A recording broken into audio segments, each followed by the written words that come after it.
रंगगंध कलासक्त न्यास आयोजित अभिवाचन स्पर्धेसाठी कलारंजन पुणे सादर करीत आहे कविता, आत्मवृत्त, कथा आणि लेख या साहित्य प्रकारांवर आधारित अभिवाचन बाई माणूस. लेखन विनीता पिंपळखरे. दिग्दर्शन अंजली दफ्तरदार, प्रशांत पुंड. दृश्यचित्रण बिपिन दफ्तरदार. अभिवाचक हर्षदा गोखले ताम्हाणे, प्रशांत पुंड, अंजली दफ्तरदार, विवेक बिदनूर, सीमा पोंक्षे. सादर करीत आहोत बाई माणूस. यत्र नार्यस्तु पूज्यन्ते रमन्ते तत्र देवताः, यत्रैतास्तु न पूज्यन्ते सर्वास्तत्र अफलाः क्रियाः. किती सुंदर श्लोक आहे ना. जिथे स्त्रियांचा सन्मान केला जातो तिथे देवता आनंदाने वास करतात. परंतु जिथे हे घडत नाही तिथे कोणत्याही कर्माचं फळ मिळत नाही.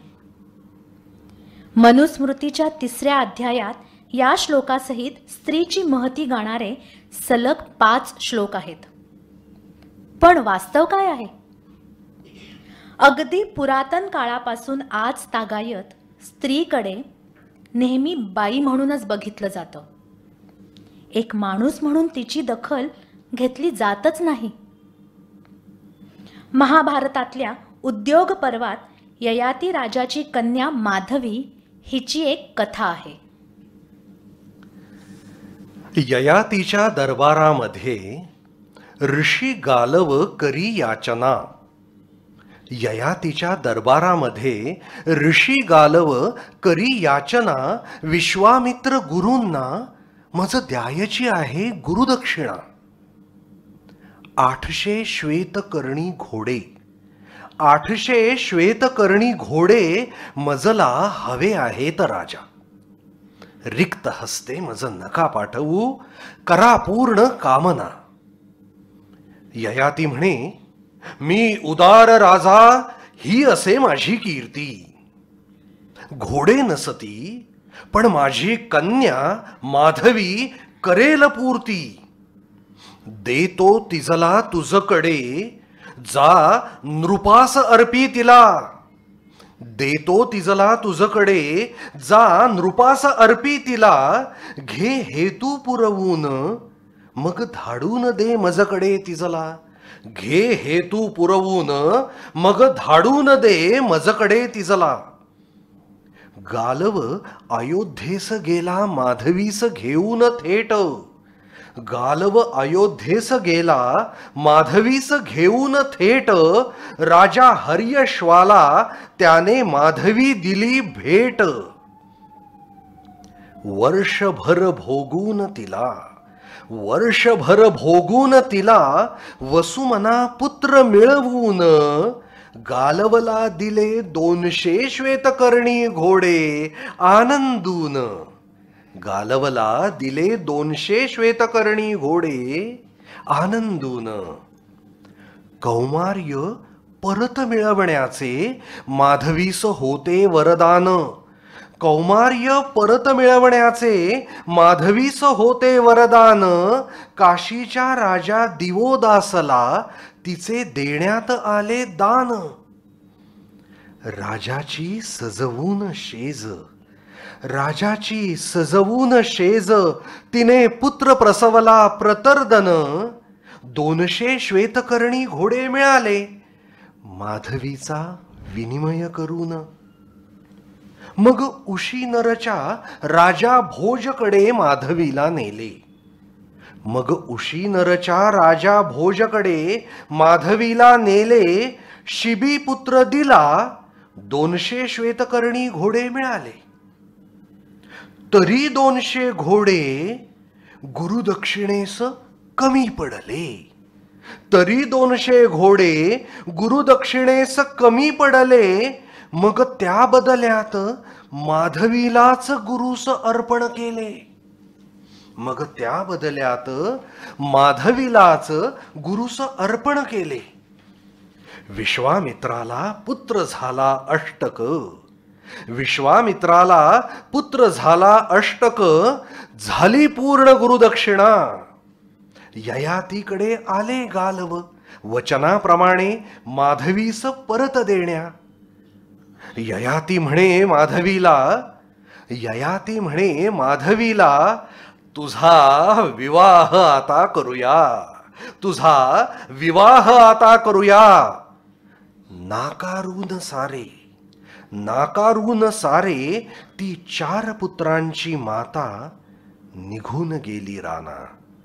ती 4 पुत्रांची माता निघून गेली राना. राजा ययाती ठरला दानशूर. राजा ययाती ठरला दानशूर, शिष्य गालव शब्द पाळणारा. पण कोणालाही कळला नाही माधवीचा पान्हा गळणारा, माधवीचा पान्हा गळणारा. माधवी वस्तू म्हणून वापरली गेली. आयुष्याची आणखी विटंबना थांबवण्यासाठी उपवनात निघून गेली. कन्या म्हणून पित्याने मालकीचा अधिकार गाजवला आणि ऋषी गालवला देऊन टाकली. मग एका राजाकडून दुसऱ्या राजाकडे उपभोग्य वस्तू, अपत्य प्राप्तीचं यंत्र म्हणून वापरली गेली. बाईची दुय्यमता, पुरुषाची तिच्यावरची मालकी, हे पुढेही चालूच राहिलं. काळ सरकत गेला.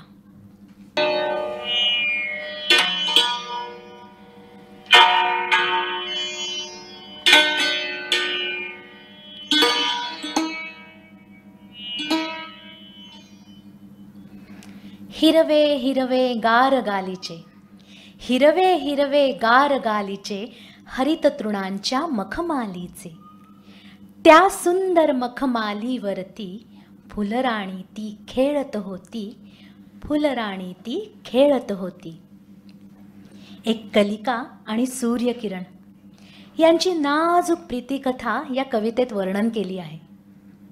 श्रावण मासी हर्षमानसी, आनंदी आनंदगडे, फूल पाखरू छान किती दिसते. या अशा कविता लिहिणाऱ्या बालकवींचं मन कसं असेल नाही? तरल, कोमल. कोमल? त्यांचं मन माझ्याशिवाय कुणाला माहीत असणार? मी त्यांची धर्मपत्नी पार्वतीबाई ठोंबरे. मला आठवतंय तो दिवस. गुढीपाडवा होता.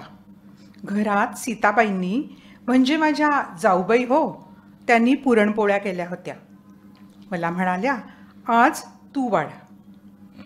पण मला भीती वाटत होती आणि लाजही वाटत होती. मी म्हटलं, नको बाई. मग त्या स्वतः वाढायला लागल्या. इतक्यात बालकवी आले. सीताबाईंना वाढताना पाहून म्हणाले, तुम्ही का वाढता? पार्वती कुठे गेली? सीताबाईंनी सांगितले, पार्वती म्हणते मी वाढत नाही. मी तिला वाढ म्हणाले हो, तर तिने स्पष्ट नाही सांगितले. बालकवी रागावून म्हणाले, आज मला जेवायचे नाही, आणि माडीवर निघून गेले. थोड्या वेळानं वरून हाक दिली, पार्वतीला जरा वर पाठवून द्या. माझी भीतीनं गाळणच उडाली. अवघं 9-10 वर्षाचं वय होतं हो माझं. मला वर जाण्यास वेळ लागला. तेव्हा पुन्हा हाक आली. बालकवी माडीवर असताना मी कधी वर जात नसे. प्रथमच माडीवर जाण्याची पाळी आली, तीही अशी. अहो, मी वर जाते तो काय, वाड्यातल्या बोरीच्या झाडाची काटेरी फांदी हातात घेऊन बालकवी उभे.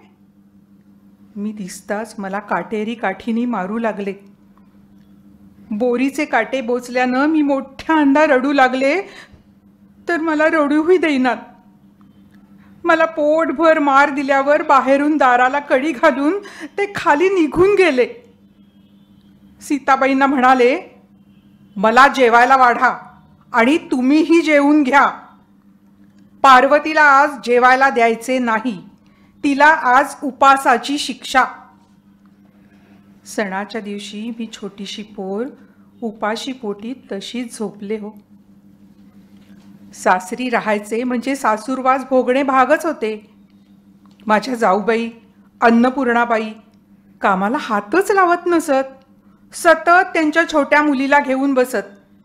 सारे मलाच रेटावे लागे. असा राग येई, पण बोलायची सोय नव्हती. उलट तुला मूलबाळ नाही असे म्हणत माझीच हेटाळणी करत. असाच एक प्रसंग. प्लेगच्या साथीत गावाबाहेर राहताना लोकांच्या घरी जाऊन सांज्याचं दळण दळण्याची वेळ माझ्यावर आली. त्या घरचे पुरुष घरी यायच्या आत दळण उरकून घरी यायची मला घाई होती. जास्त वैरण घालून मी भराभरा दळू लागले. सांज्याचं पीठ जाड येऊ लागलं. तरी मी तसंच काम उरकून घरी आले. सासूबाईंनी ते पाहिले आणि झोपेतून उठवून मला विचारले, पार्वती, हे जाड जाड काय आहे ग? असं म्हणत त्या मला वाटेल तशा बोलू लागल्या. बालकवी जागे झाले आणि त्यांनी आईला हटकले. झाले. त्यांना वाटले मुलगा बायकोची बाजू घेतो. त्यांनी माझे वाटोळे करायची कंबरच कसली. त्यांनी बालकवींचे मन पूर्णपणे कलुषित केले. त्यांच्या कारवायांना एवढे यश आले की बालकवींना मी डोळ्यासमोरच नकोशी झाले. माझ्या आईवडिलांनी बालकवींच्या जेवणात विष घातले असेही त्यांच्या मनात भरवून दिले.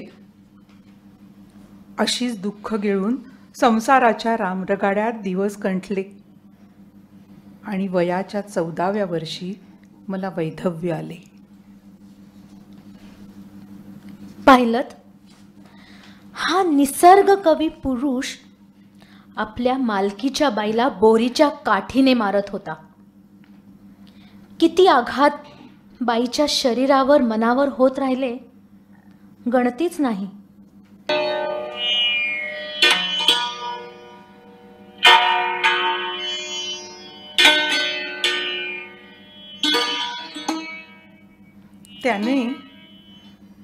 त्याने उंबरट्याबाहेर एक रेषा आखली आणि तिला सांगितले, या रेषेबाहेर यायचे नाही. मग युगानुयुग तिने ती रेषा ओलांडली नाही. आता त्याला तिने बाहेर पडावे असे वाटले, तेव्हा त्याने ती रेषा वाढवत वाढवत ऑफिसपर्यंत नेली. आता तिला विश्वव्यापी आकांक्षांचे पंख फुटले आहेत. तेव्हा त्याचा सोयीस्कर विचार चालू आहे की तिला रेषेबाहेर काढणे सोपे की रेषाच विश्वाच्या बाहेर काढणे सोपे. बाई नेहमी रेषेच्या आतच राहिली, पुरुषानं आखलेल्या. तिनं ती ओलांडल्यावर तिला रावणच भेटत राहिला. पुरुष रेषा आखत राहिला. ती नेहमीच रेषेच्या अलीकडे, तळ्यात. स्वातंत्र्याच्या मळ्यात कधी गेलीच नाही.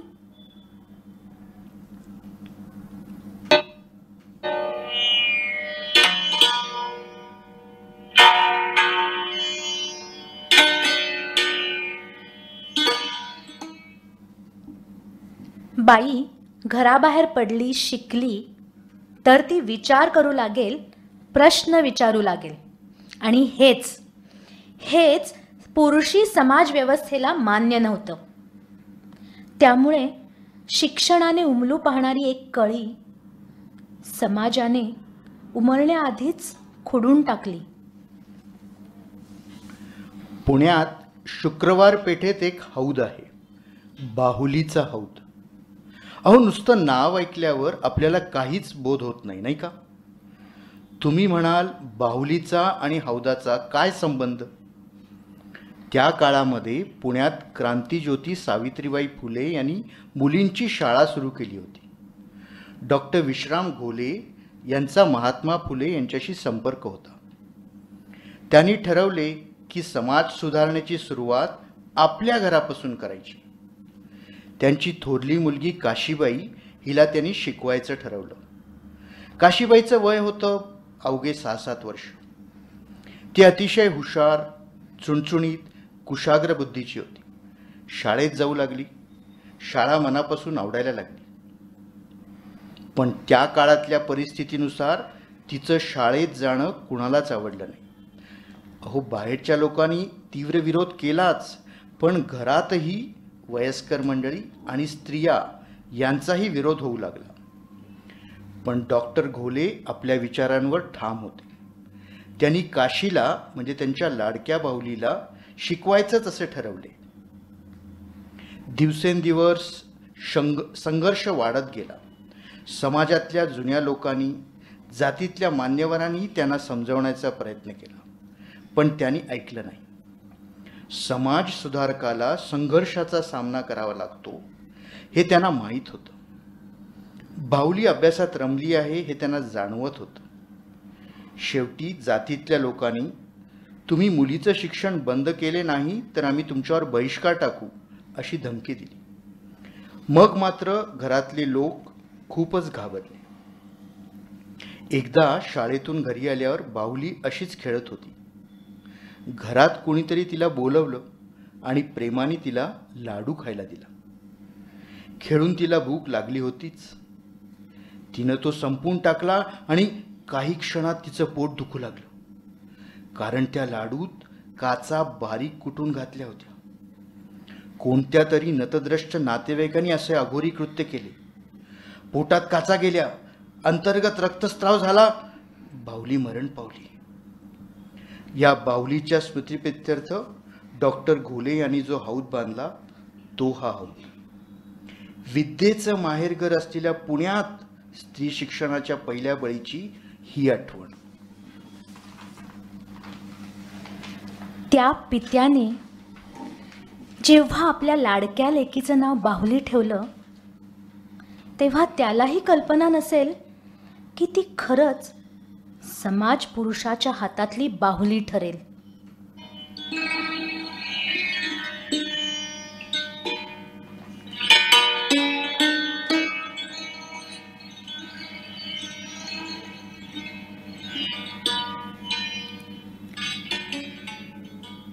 पुढे सावित्रीबाई फुलेंच्या काळातच एका बाईचा आवाज या समाज पुरुषाच्या विरुद्ध बंड करून उठला. ताराबाई शिंदे. त्यांचे वडील सत्यशोधक समाजाचे तर बंधू ज्योतिबांच्या व्यवसायात भागीदार होते.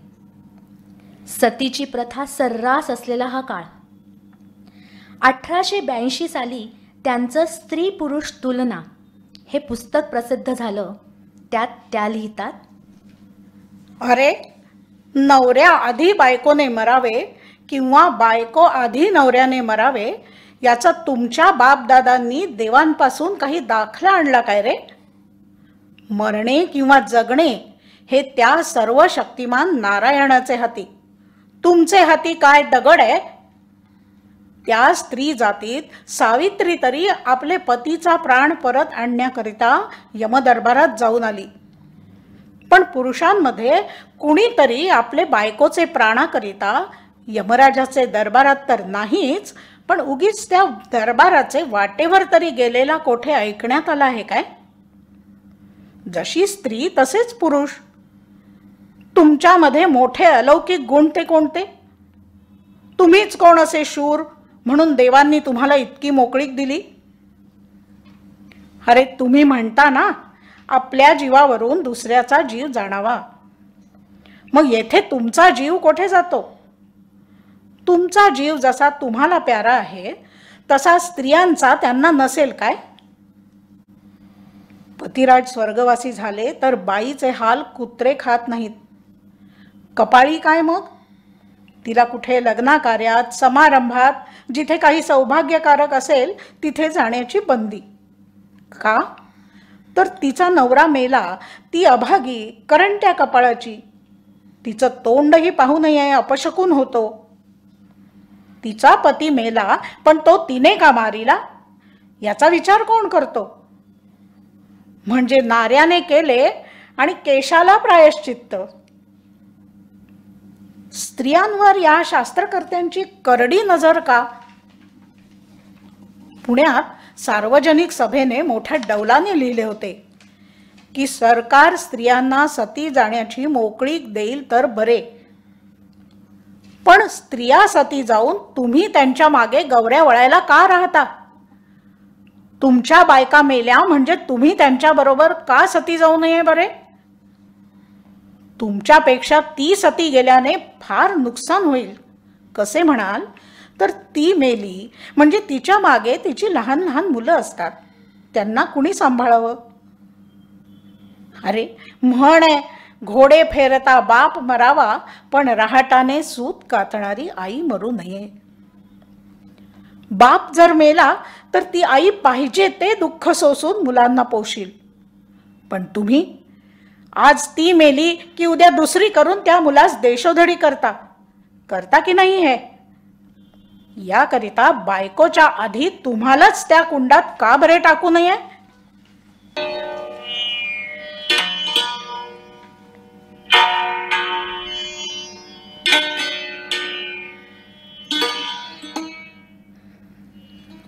आपल्यामुळे स्त्री गरोदर राहते आणि तिला अपत्य प्राप्ती होते, हे जेव्हा पुरुषाला समजलं तेव्हाच निर्माण झाली पुरुषांमध्ये मालकी हक्काची भावना.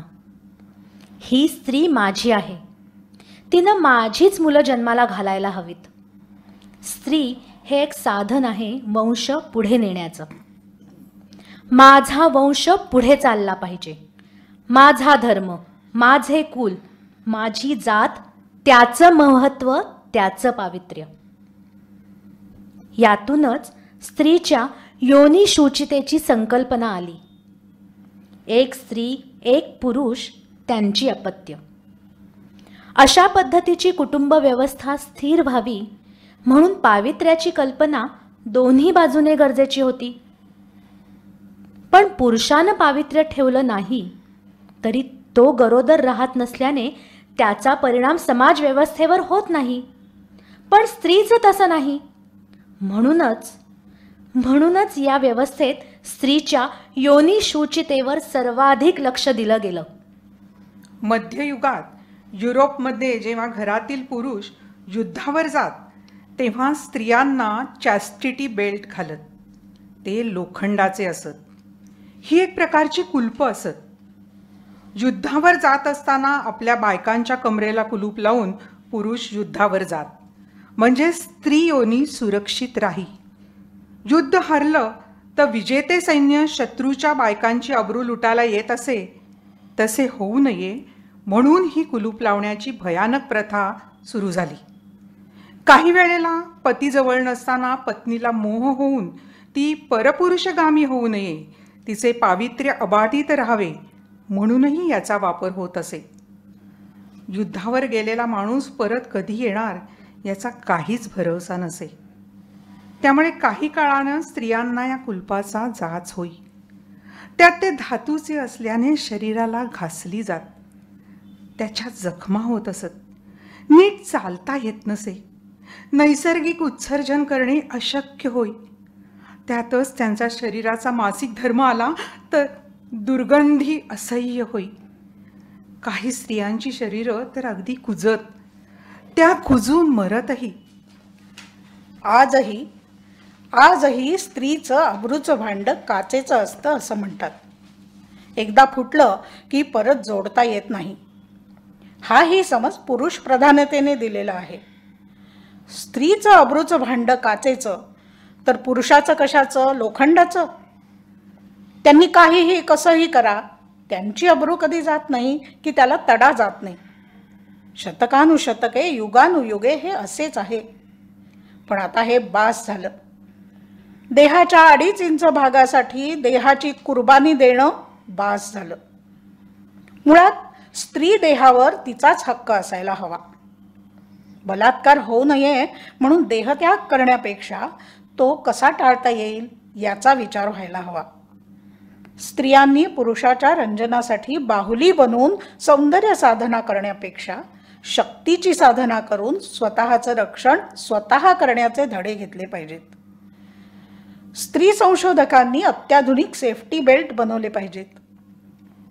निसर्गाने स्त्रीला मुळीच अबला बनवलेले नाही. पुरुष प्रधान संस्कृतीने अबला बनवले आहे. 2.5 इंच भागाला अनावश्यक महत्त्व देऊन त्या भीतीच्या छायेखाली माणूस म्हणून जगण्याची संधी गमावून बाई पण जपत बसणं, या जोखडातून स्त्री आता मुक्त झालीच पाहिजे.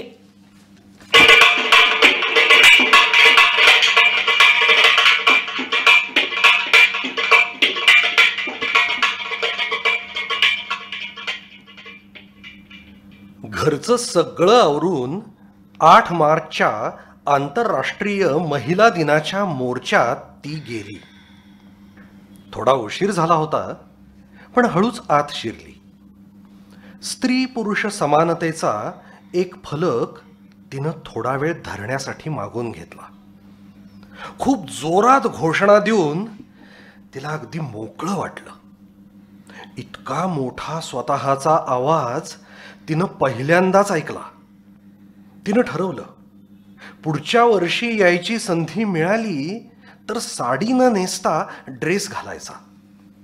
भाषणं झाली, सभा झाली.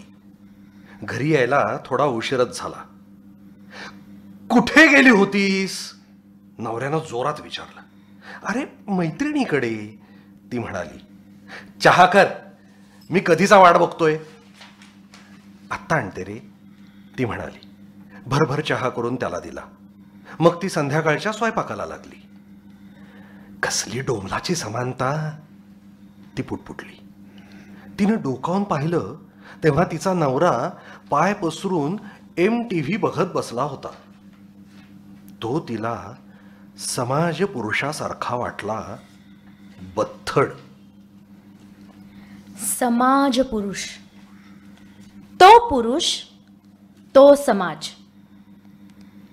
खरं तर समाज म्हटलं की ती आणि तो दोघेही आले ना यात.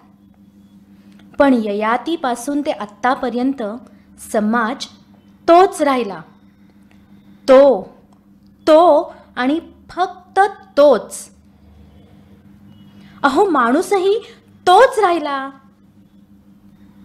या पुल्लिंगाच्या अधिपत्याखाली दबलेली बाई माणूस ठरेलच कशी?